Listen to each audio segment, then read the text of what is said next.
Maregaluhan nga. Writers, para hindi ka mabulol sa spills. Producers, para hindi maaga ang call time. Tanong ko lang, anong regalo ang gusto mo sa Pasko? Ay, tanong ko lang, anong gusto mong regalo sa Pasko? Regalo. Kahit ano naman po. Kahit ano? Talaga? Bagong motor? Pwede. Okay, good news. Ilabas na motor. Joke lang.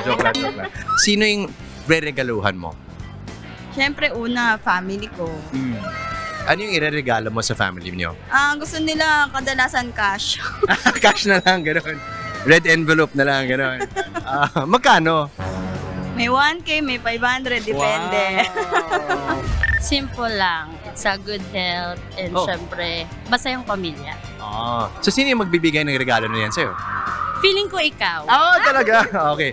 Good health on you and your family. Amen.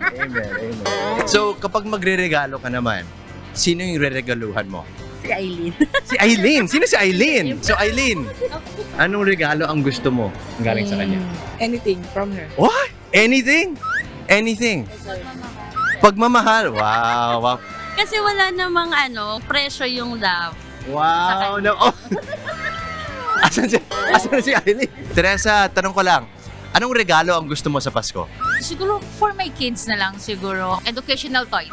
Puzzle, yung mga Legos, yeah. Trip ba nila yung mga Lego, mga puzzle na ganyan? Yes. What would you want for yourself naman? Full makeup, Full coverage, ganun. coverage makeup. Tanong ko lang, anong gusto mong regalo sa Pasko?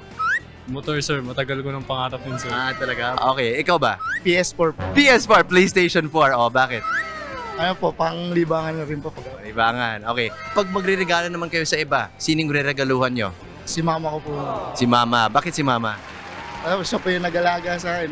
Siyempre po, special someone po muna. Kung ano po yung gusto niyo na kaya ko pong ibigay. At ikaw naman, so sino yung re-regaluhan mo? Ganun din po. Mama ko din po. Kasi deserve niya rin po mga suklihan ko naman po yung mga pinaghirapan.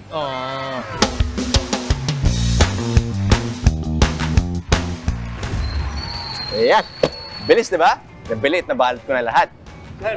Kunin ko lang yung props. Okay. Hanggang sa susunod na tanungan, ako po si Justin Quirino para sa Tanong Ko Lang. Mga kapatid, Justin Quirino po. Masayang kwentuhan at makapulahang informasyon ang hatid namin tuwing umaga. Kaya mag-subscribe na at mag-follow sa social media pages ng News 5.